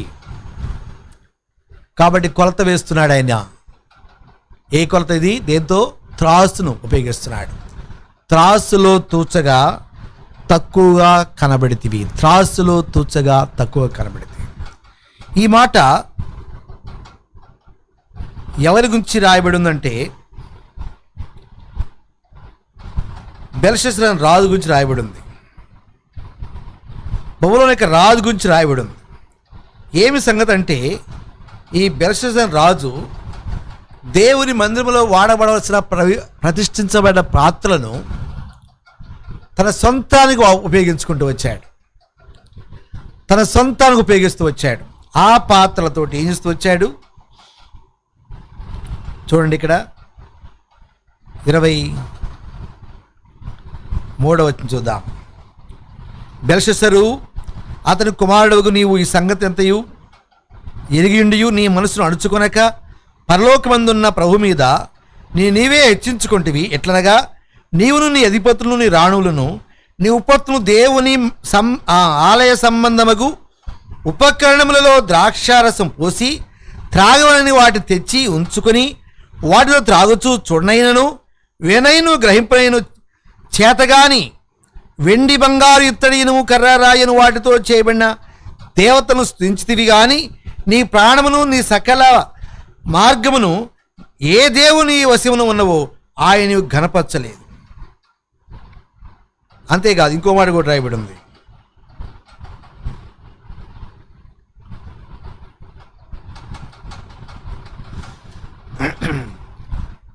ఐదో అధ్యాయంలో బెల్షస్సరు ద్రాక్షరసం త్రాగుచుండగా తాను తన అధిపతులను తన ద్రాణులను తన ఉత్పత్తులను వాటితో ద్రాక్షరసం పోయి త్రాగునట్లు తన తండ్రి నెబుకద్నెజరు యెరూషలేములోని ఆలయములో నుండి తెచ్చిన వెండి బంగారు పాత్రలను తెమ్మని ఆజ్ఞ ఇచ్చాను. అందుకు వారు యెరూషలేములోని దేవుని నివాసమగు ఆలయం నుండి తీసుకున్న సువర్ణోపకరణములను తెచ్చి ఉండగా రాజును అతని అధిపతులను అతని రాణువులను అతని ఉపత్తులను వాటిలో ద్రాక్షరసం పోసి త్రాగిరి. వారు బంగారు వెండి ఇత్తడి ఇనుము కర్ర రాయి అని వాటితో చేసిన దేవతను స్తుతించు ద్రాక్షరసం త్రాగుచుండిరి. ఆ గడియలోనే మానవ హస్తపు వేళ్లు కనబడి దీపము దగ్గర రాజు యొక్క నగర గోడ మీద పూత మీద ఏదో ఒక వ్రాత వ్రాయిచున్నట్లుండెను. కాబట్టి ప్రతిష్ఠించబడ్డ పాత్రలను, దేవుని ఆలయంలో వాడవలసిన పాత్రలను కళ్ళుండి చూడనివి, చెవులుండి విననివి, చేతులుండి సహాయం చేయలేని ఆ మోగములను మొక్కుతూ ఆరాధిస్తూ వాటిని స్తుతిస్తూ నిత్యదేవుణ్ణి, సత్యవంతుని దేవుణ్ణి, ఆత్మస్వరూపమైన దేవుణ్ణి, దేవుని యొక్క కార్యాలను, దేవుని యొక్క ప్రతిష్ఠించిన పాత్రను తన సొంతగా హృదయ గర్వంతో, లెక్కైన తరమతోటి వాడుకుంటూ వచ్చాడు. ప్రియమేంటి వాళ్ళరా, ఈనాడు ఆ పాత్రలు ఏమిటి? నీ దేహంలో ఉన్న అవయవాలు. మీరు విలువ పెట్టి కొనబడిన వారు, మీరు సొత్తు కారు అన్నాడు. ఈనాడు దేవుని కొరకై వాడవలసిన మీ అవయవాలను, నిసాధారణంగా ఉండవలసిన అవయవాలను దుర్వినియోగపరుస్తూ, సాతానికి అప్పగించుకుంటూ, సాతాని క్రియలు, సాతాని మాటలు, సాతాని ఆలోచనలు నీ హృదయంలో నింపబడడం ద్వారా నా జీవితంలో కూడా దేవుడు చూసినప్పుడు మనం తక్కువగా కనబడేవారు ఉంటాం. కాబట్టి పరీక్షించుకున్న, ప్రభువా గద్దనాలు నిజంగా నేను నా దేహము నీ ఆలయము విలువెట్టి కొనుక్కున్నాను ఆయన, నేను నా సొత్తు కాదని తెలిసి కూడా నా పాప స్వభావం, పాప నైజాన్ని బట్టి నా అవయవాలను దుర్వినియోగపరుస్తూ వచ్చాను. నీ కొరికే ప్రదర్శించుకోవలసిన నేను, నా కన్నులు, నా చెవులు, నా మాటలు, నా చేతులు, నా పాదములు, నా దేహమంతా కూడా నీ కొరకు ప్రతిష్ఠించబడాలా, కానీ దాన్ని వ్యర్థంగా ఉపయోగించాను. నిజంగా నీ త్రాసు తక్కువగానే ఉన్నాను అని ఎక్కడైతే నువ్వు నీ జీవితంలో దుర్వినియోగ సంబంధమైన వాటికి నీ దేహాన్ని అప్పగిస్తూ వచ్చావో దాని విషయంలో సరి చేసుకోవాలి. ఆయన కొలకర ఆయన చేతిలో ఉన్నది, ఆయన త్రాసులో తూచేవాడుకున్నాడు. అంతేనా? ఇంకొక అనుమతి చూస్తే ఇక్కడ చూడండి, మరొక అనుభవం చూద్దాం. ఆమోసు గ్రంథము 7వ అధ్యాయము 7వ వచనం. ఆమోసు గ్రంథము 7వ అధ్యాయము 7వ వచనం చదవండి ఒకరు. ఆమోసు గ్రంథము 7వ అధ్యాయము 7వ వచనం. ఇక్కడ ఏమిటిది అనంటే, మరి యెహోవా తాను మట్టబగుండు చేత పట్టుకుని గుండు పెట్టి చక్కగా కట్టబడిన ఒక గోడ మీద నిలవబడి ఇట్లు దశరీతిగా నాకు కనబరిచెను. మట్టపు గుండు. ఆమోసు నీకు కనబడుచున్నది అని అడుగగా, నాకు మట్టపు గుండు కనబడుచున్నదని నేను అంటిని. అప్పుడు యెహోవా సెలవిచ్చింది ఏమనగా, నా జనులు ఇశ్రాయేలు మధ్యను మట్టపు గుండు వేయబోతున్నాను, నేను ఇక్కడ వారిని దాటిపోను. ఈ మట్టపు గుండు అనేది తాపి మేస్త్రి, బేల్దారి మేస్త్రి ఉపయోగిస్తుంటాడు గోడ కట్టేటప్పుడు. కొన్ని ఇటుకలు బాగా ఎక్కువగా కాలి ఆ ఇటుక గోడలో ఇమర్చబడదు, దాన్ని తావి పెట్టి కొడతాడు. కొట్టినా కానీ అది ఎప్పుడైతే పగలదో పక్క పడేస్తాడు. నువ్వు ఆత్మీయంగా కట్టబడుచున్న నిన్ను దేవుడు మట్టబుగుడుతో కొలుస్తున్నాడు. దేవుని యొక్క కాడి కింద, దేవుని యొక్క ఆధీనంలో, దేవుని చిత్తానుసారంగా నువ్వు ఆత్మీయంగా కట్టబడుతున్నావా, లేక దేవుని వాక్యానికి వ్యతిరేకిస్తూ హృదయాన్ని కట్టిపరుచుకుంటూ దేవుడు అనే పర్యాలను గద్దిస్తున్నప్పటికీ ఫరోలాగా హృదయాన్ని కట్టిపరుచుకుంటున్నావా? నీ జీవితంలో అనేక శోధనలు, అనేక శ్రమలు వచ్చినప్పటికీ వాటిని పట్టించుకోకుండా ఫరో ఈ విధంగా అయితే కష్టం వచ్చినప్పుడేమో ప్రార్థన చేయమన్నాడు, మళ్ళా కష్టం తిరిగిపోవగానే మళ్ళా యెహోవా ఎవరు అంటున్నాడు. చాలా పర్యాలు మన మనస్సు, మన హృదయం కూడా కష్టం వచ్చినప్పుడు కలిగే ప్రార్థన, ఆ విరిగిన మనస్సు అన్నీ మంచిగా ఉన్నప్పుడు ఉండదు. అందుకే దేవుడు అవసరం బట్టి నానా విధమైన పరిస్థితికి వస్తాడు నీ ఆత్మీయత కట్టడానికి. పౌలు అన్నట్టుగానే, నేను అత్యంతంగా ఎచ్చిపోకు నిమిత్తము నన్ను నల్లగొట్టకు, సాతాను దూతగా ఒక ముళ్ళు నా దేహంలో ఉంచబడింది అంటాడు. ఎందుకంటే నాకు కలిగిన ప్రత్యక్షం ఒక విశేషంగా ఉన్నది అంటాడు. ఎప్పుడు మనం బలవంతులు అనుకుంటామో, ఎప్పుడు యోగ్యులు అనుకుంటామో అప్పుడే సాతాను మనల్ని రకరకాలుగా పడవేయడానికి ప్రయత్నం చేస్తూ ఉంటాడు. కాబట్టి ఆయన మట్టబుగుడు చూస్తున్నాడు. ఎఫెసీ పత్రిక 2వ అధ్యాయంలో మాట రాస్తాడు. ఎఫెసీ పత్రిక 2వ అధ్యాయంలో చూడండి, ఎఫెసీ పత్రిక 2వ అధ్యాయము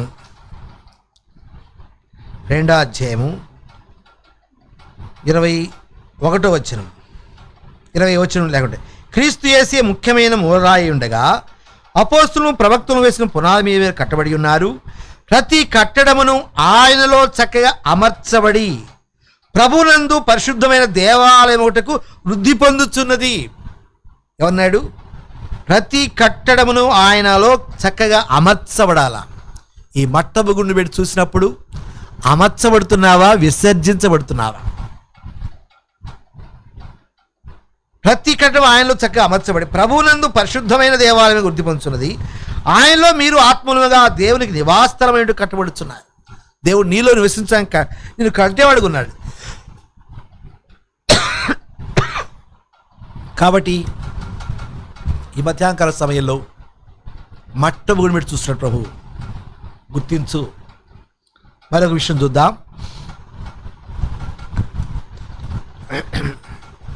చూడండి, మత్తయి సువార్త 3:12.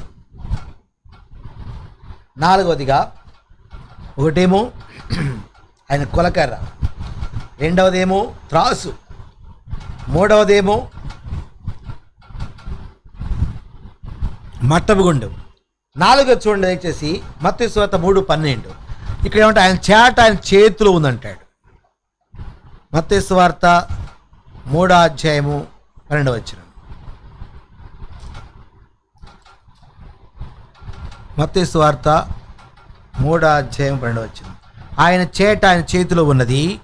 ఆయన తన కళ్ళను బాగుగా శుభ్రం చేసి గోధుమలను కొట్టులో పోసి ఆరిన అగ్నితో పొట్టును కాల్చివేయును. పొట్టు, గోధుమలు లేక వడ్ల పొట్టు ఒకే విధంగా ఉంటాయి పైకి. ఎప్పుడైతే ఆ చేట పెట్టి చెరుగుతావో, లేదు ఎప్పుడైతే తుర్పాలు పడతావో అప్పుడు మాత్రమే పొట్టు బయటకు వస్తుంది. కొన్ని పర్యాయాలు గాలి ఉండదు. గాలిని ఇప్పుడు చేట పెట్టి విసురుతూ ఉంటారు. ఇప్పుడైతే ట్రాక్టర్ ఫ్యాన్లు కట్టి ఆ ఫ్యాన్లతో విసురుతున్నారు. మెట్టుకు పైకి ఆకారం ఒకటిగానే ఉంటుంది, కానీ లోపల గింజ ఉండదు. అదేవిధంగా పైకి భక్తిగా చెప్పుకొని నీవు నేను ఆయన శక్తిని మనం కలిగి ఉంటున్నామా? ఆయన శక్తి మనం కలిగి ఉంటున్నామా? ఇది వేషధారణ జీవితానికి సాదృశ్యంగా. కానీ ప్రభు రాకడ సమీపంగా ఉంది. దుర్దినాల్లో మనం ఉంటున్నాము. ఎప్పటికైనా చనిపోవాల్సిందే కదా అనుకుంటాం కొన్ని పర్యాలు ఈ కోవిడ్-19 బట్టి. చనిపోవడం ఖాయమే, కానీ లోకంలో శాశ్వతంగా ఉన్నవాడు ఒక్కళ్ళు కూడా లేడు. కానీ ఇంకా దేవుని ఇంటిలో సరైన విధంగా కట్టబడకుండా ఆయన కొరకే నమ్మకమైన శక్తి కలిగిన జీవితం జీవించకుండా, ఆయన శక్తిని కలిగి ఉండకుండా వేషధారణ జీవితం జీవిస్తున్నట్లయితే ఆ పొట్టును అగ్గిలో పడేస్తాడు. నా జీవితం కూడా, ఇంతకాలం జీవించే జీవితం అంతా కూడా ఒక రోజున నిచరకాకి నాశనానికి పాత్రలు ఎదుర్కొంటాం. హెచ్చరిస్తున్నాడు మధ్యాహ్నకాలం దేవుడు. ఆయన చేట ఆయన చేతిలో ఉందంటున్నాడు. యోహాను రాసిన మొదటి పత్రిక 5:18 మాట ఉంటాడు. ఆయన నివసించేవాడు ఎవడు కూడా ఏం చేయడంట? పాపము చేయడంట. యోహాను రాసిన మొదటి పత్రిక 1:18. దేవుని మూలముగా పుట్టి ఉన్నవాడెవడును పాపము చేయని రుదము. దేవుని మూలంగా పుట్టినవాడు తను భద్రము చేసుకొని గనుక దుష్టుడు వారిని ముట్టడు.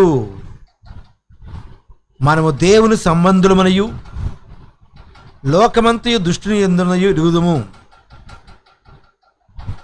కాబట్టి దేవుని మూలముగా పుట్టిన వాడెవడును పాపము చేయడు. ఒకవేళ పాపం చేసినప్పటికి, పాపంలో పడిపోయినప్పుడు తెలియక తనకు నెమ్మది ఉండదు. దావీదు వలె ప్రలాపిస్తూ ఉంటాడు. ఈ మధ్యాహ్న సమయంలో ఏ విషయాలు తప్పిపోయావో దాన్ని యథార్థంగా ప్రభు దగ్గర ఒప్పుకో, విడిచిపెట్టు. అతిక్రమం దాచిపెట్టు వాడు వర్ధలుడు, వాటిని ఒప్పుకో విడిచిపెట్టువాడు కనికరం పొందునంటాడు. తెస్సలోనికీయులకు రాసిన మొదటి పత్రిక 5:24. తెస్సలోనికీయులకు రాసిన మొదటి పత్రిక 5:24 చూడండి. 5:24 తెస్సలోనికీయులకు రాసిన మొదటి పత్రిక 5:24. మిమ్మల్ని పిలుచువాడు నమ్మకమైన వాడు కనుక అలాగూ చేయండి. ఎట్లా చేస్తాడంట? 23 సమాధానకర్తగా దేవుడే మిమ్మల్ని సంపూర్ణంగా పరిశుద్ధపరచునుగాక, మీ ఆత్మయు జీవమును శరీరమును మన ప్రభువైన యేసుక్రీస్తు రాకడేందు నిర్ణారితముగాను సంపూర్ణంగా ఉన్నట్లు కాపాడునుగాక. కాబట్టి మిమ్మల్ని పిలిచాడు, రక్షించుకున్నాడు, విడిపెట్టి కొలుకు విడిచిపెట్టాడు ఆయన. అయితే నీవు మరలా ప్రభు కొరకు తనతో నిన్ను అప్పగించుకో, ప్రభు కొరకు ప్రతిష్ఠించుకో. ప్రభు నిన్ను పరిశుద్ధపరుస్తాడు.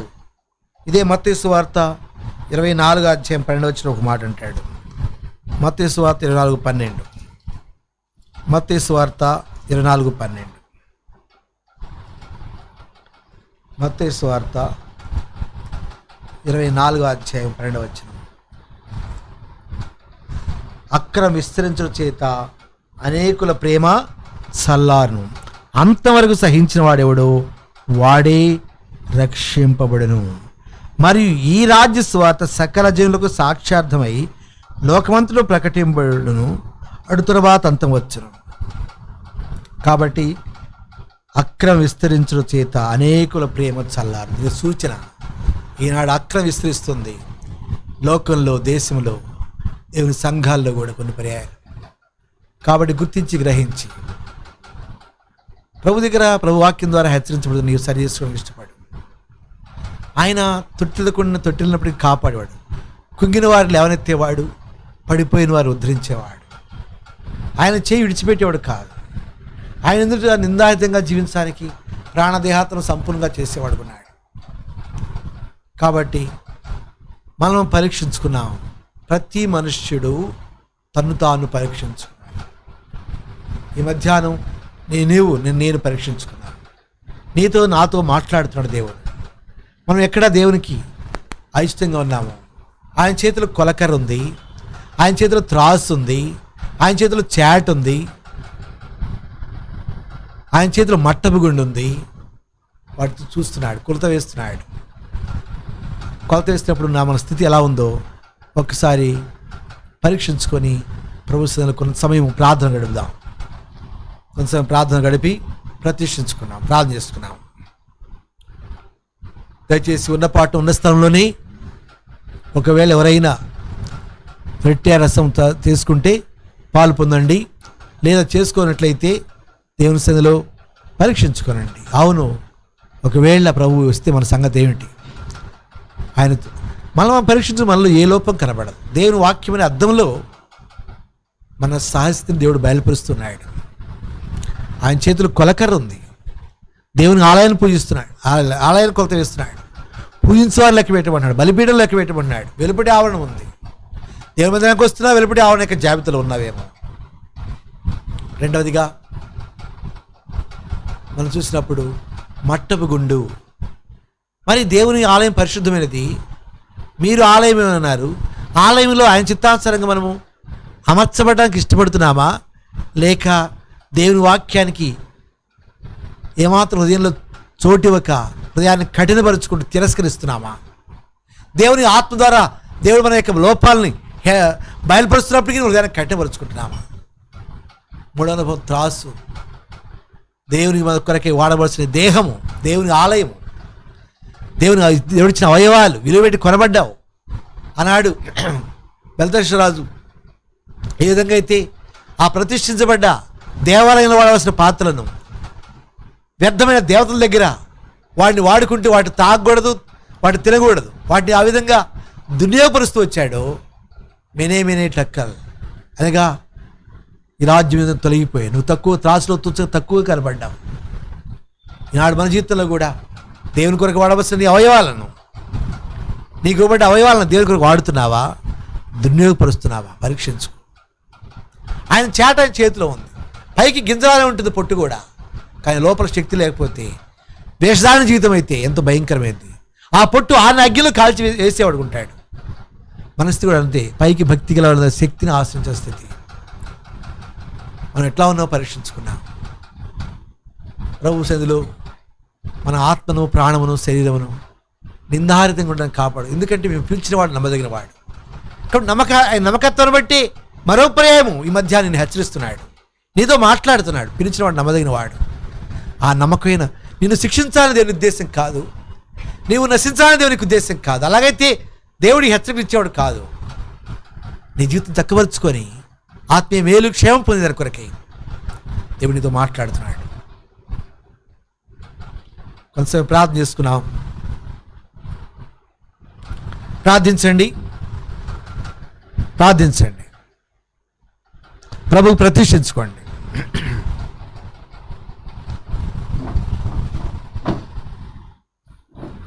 క్లుప్తంగా ఇద్దరు ప్రార్థన చేయండి. ఈ లైవ్ ద్వారా వీక్షించారు కూడా ప్రార్థన చేయొచ్చు.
ప్రేమగల దేవాపరిశుద్ధ తండ్రి, ఈ మధ్యాహ్నం నన్ను ప్రేమించి మమ్మల్ని ప్రేమించి నాతో మాట్లాడుతూ వస్తున్న మీ ప్రేమగల స్వరాన్ని దినాస్త్రాలు.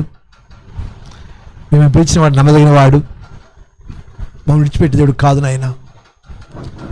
మా ఆత్మను, ప్రాణమును, శరీరమును మీ నిర్ధారితంగా ఉండాలని ఇష్టపడుతూ మా లోపాలు సరిచేసుకునే కొరకు ఇచ్చిన అవకాశాన్ని బట్టి దినాస్తురాలు గుర్తించి గ్రహించిన వారమై ఈనాడు ఈ కరోనా వ్యాధి కొరకే ఏ విధంగా మాస్క్ ధరిస్తూ చేతులు శుభ్రం చేసుకుంటూ శానిటైజర్ పెట్టి చేసుకుంటూ ఆ విధంగానే ప్రతి విషయంలో జాగ్రత్త కలిగి ఉంటాము. దానికంటే భయంకరమైన పాపం కూడా అనేక ప్రియాల ప్రభావం మా దరిచేరి మా ఆత్మీయ నష్టపరచాలని, ఈ కరోనా శరీరాన్ని నష్టపరుస్తున్నాయో కానీ మా ఆత్మ ప్రాణదేహాలను నష్టపరచడానికి సాతానుడు అనేక రకాల ఆలోచనలు, తలంపులు, క్రియలు ద్వారా ప్రభావ మేము వాటికి దాసులమైపోయి వాటి చేత ఆకర్షించబడి భ్రమపరచబడిన వారమై నష్టపడుతున్నామని హెచ్చరిస్తూ వచ్చారు. అవును ప్రభా, మీ చేతిలో కొలకర్ర ఉంది. బలిపీఠాన్ని పూజించేవారు కొలిచేవారు ఉన్నారు.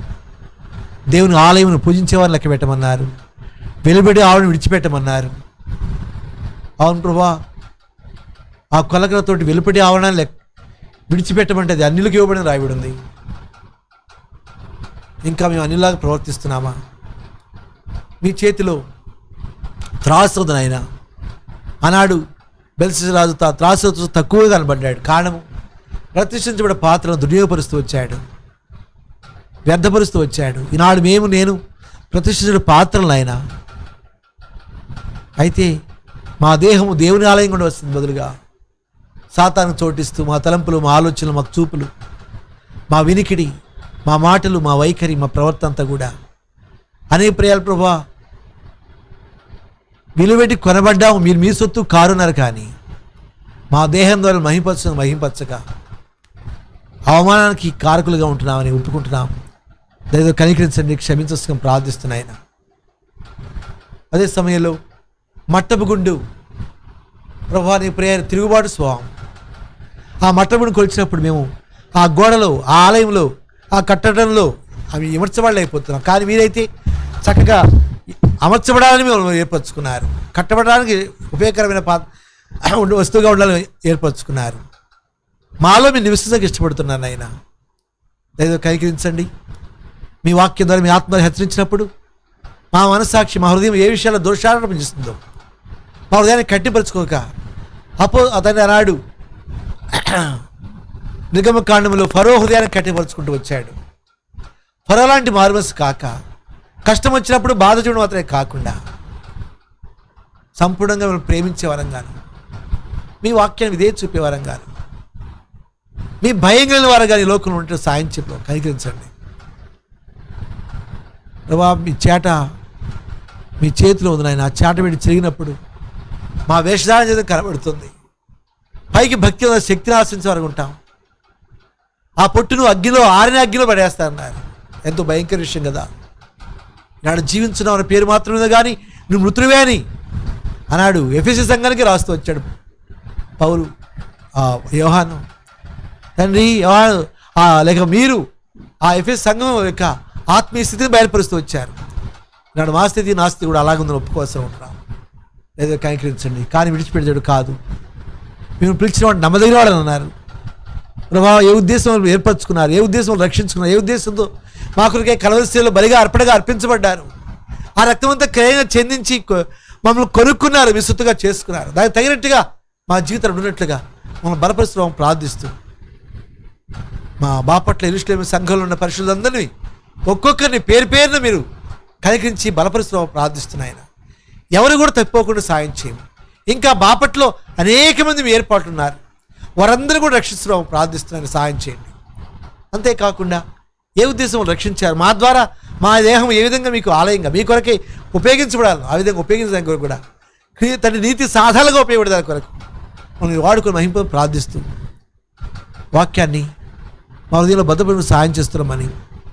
ఈ కోవిడ్-19 ద్వారా అనేక మంది దైవ సేవకులు, అనేక మంది విశ్వాసం గురై ఎంతో భయకంపితులు అవుతున్నారు. మరికొంతమంది పట్టుదలతో, విశ్వాసంతో బలంగా ఉంటున్నారు. ప్రభా దయతో కనికరించండి. మేలుకి జ్ఞాపకం చేసుకొని వారి ముట్టండి. వృద్ధాప్యలో ఉండి కూడా ఈ కరోనా వ్యాధికి గురవుతున్నారు, వారు దర్శించండి. ఆ వ్యాధుని వారు విడిపిస్తున్నాము ప్రార్థిస్తున్నాయినా. ఐగుప్తులు కలుస్తున్నారు, ఏది మీకు రానియను, స్వస్థపరిచే యెహోవాను నేనే అన్నారు కదా.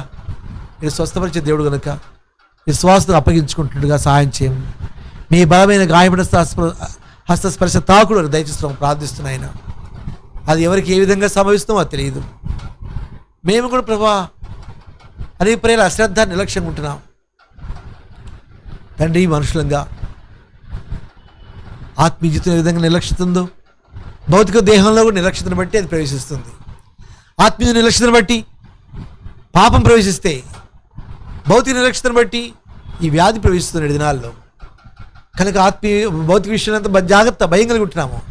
ఆత్మీయ భయం వణుకుతోటి మా సురక్ష మేము కాపాడుకున్నట్లు అంతం వరకు నిలిచేట్లో సాయం చేయండి. మత్తయి సువార్త 24 అధ్యాయం రాయడం ప్రకారంగా అక్రమ విస్తరించు చేత అనేకులు ప్రేమ చల్లారనన్నాడు.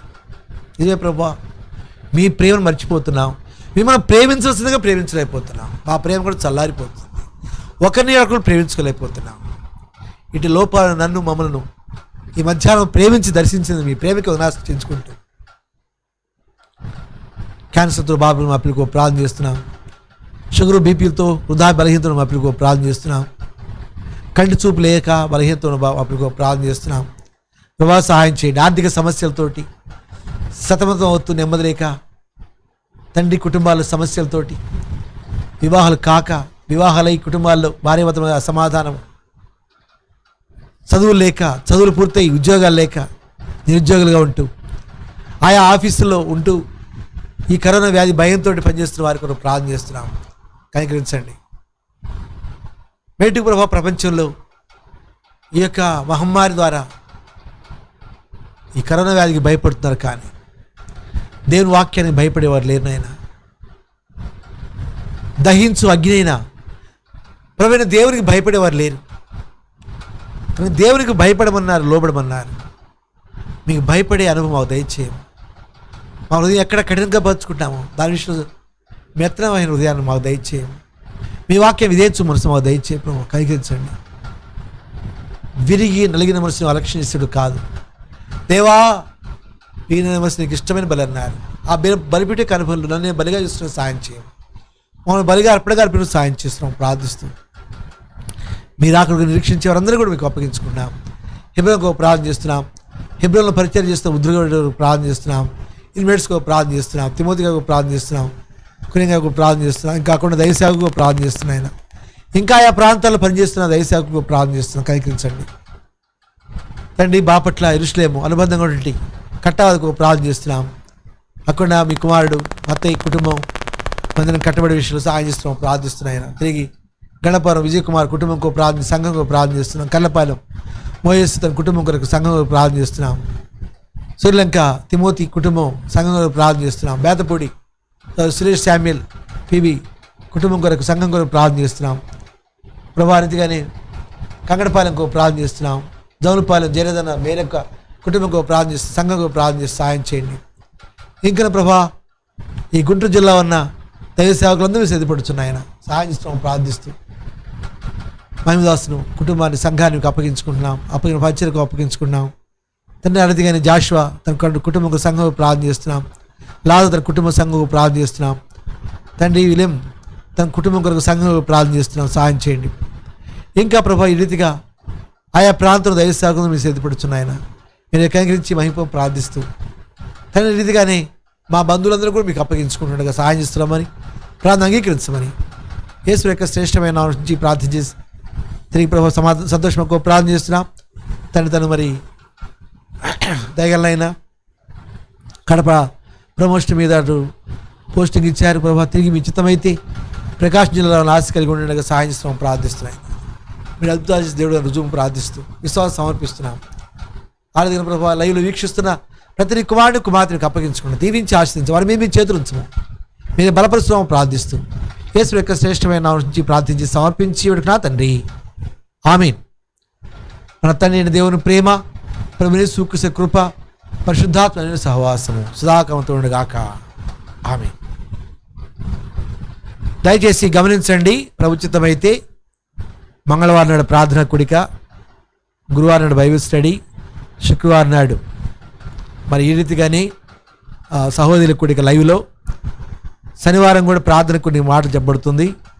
దయచేసి ప్రభుచితమైతే ఈ విధంగా ఈ వార కార్యక్రమం జరుగుతుంది. మళ్ళీ వచ్చే ఆదివారం కూడా ఇదే విధంగా లైవ్లో మాత్రమే పరిచయం జరుగుతుంది. వచ్చే వారానికి కూడా ఆ తదుపరి పరిస్థితులను బట్టి చెప్తాము.